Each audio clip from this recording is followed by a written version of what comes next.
Welcome to Indy Game Reviews. I'm your host, Jittery Jackanate. Our goal is to give you a brief rundown of an independent game while avoiding spoilers.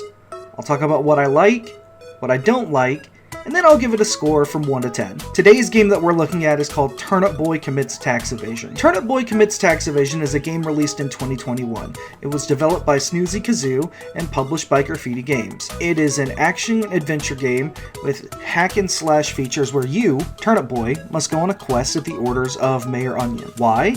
Because, like the title says, Turnip Boy commits tax evasion. Over the course of the game, you will get items to help aid you in your quest.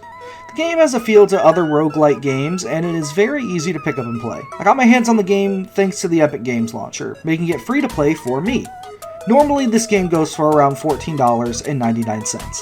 The gameplay for this feels very similar to the top-down games of old, like The Legend of Zelda. You'll be adventuring through this world, solving puzzles, and doing some light combat. As you progress through the game's quest, you will gain more hearts, increasing your overall health. If you lose all your health, of course, you die, and you have to go back to your last checkpoint. Now it's time to talk about what I liked about the game. Without getting into spoilers, I'll tell you I personally really enjoyed this game's plot. The narrative was both lighthearted and fun, but also ends up having a really strong message about corruption and how it starts. From what I gathered playing the story, the civilization we are a part of really isn't that old. It feels like a new government getting itself started in the world. But with that comes history, and it's learning about that history to me that was so fascinating.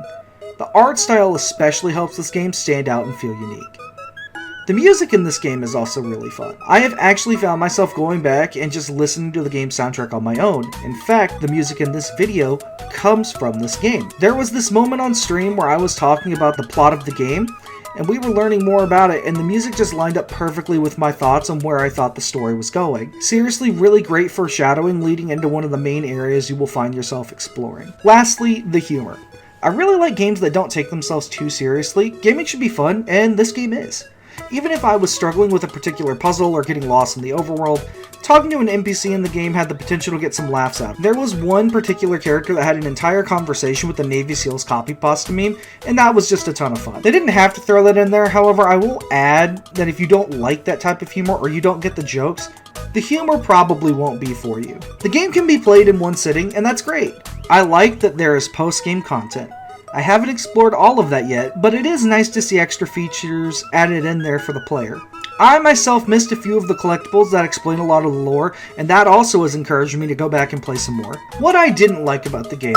The controls for the PC port of the game were not exactly my favorite, and being that we could only use one item at a time and had to scroll through the menu to get to the item we needed, it could get a little tedious. This includes your weapon. Maybe this is only a problem with the PC port, to be fair, but I had issues with the movement. Instead of your standard WASD for movement, you use the arrow keys. Your main action is defaulted to X, Z is a trip or dodge feature, and C swaps your items. A and S will also allow you to quick swap your items. We tried changing this to fit our own needs, but in the end we did end up beating the game with the controls they gave us at the start. Turnip Boy Commits Tax Evasion does have controller support, but it felt like some inputs were not working for me correctly with an Xbox One controller. Ultimately, I feel as if the WASD movement would have been preferred, with your left click being your action key and sword for combat, while the right click could have been used for the item that you had selected.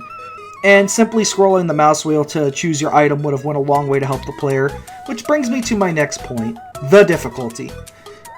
It feels as if this game started off rather simple, and I wasn't having many issues with it at all. I only had our weapon in the watering can. The puzzles in combat were very simple. This starts to change as you get further into the game. There is an item that you get that is specifically used to help with puzzles and moving objects around quickly, but it's on a bit of a timer, and I found myself struggling to complete these puzzles within that time frame. If the controls were slightly better and I could get to my items easier, that would be nice, especially in boss battles. You might need to use a dungeon area's gimmick item, but then swap back over to your weapon, but if you take too long scrolling to it because you quick scrolled the wrong way, but with a wrong button press, you might miss your window of attack or time to complete a certain part of a puzzle. This was especially true in the final two boss fights and the last dungeon with its puzzles. I didn't struggle much around until that point, and I guess that's fair, but I feel like this could have been solved, like I said, mentioning the key bindings. There is a healing item also in the game, and that's about as far away from the sword as possible,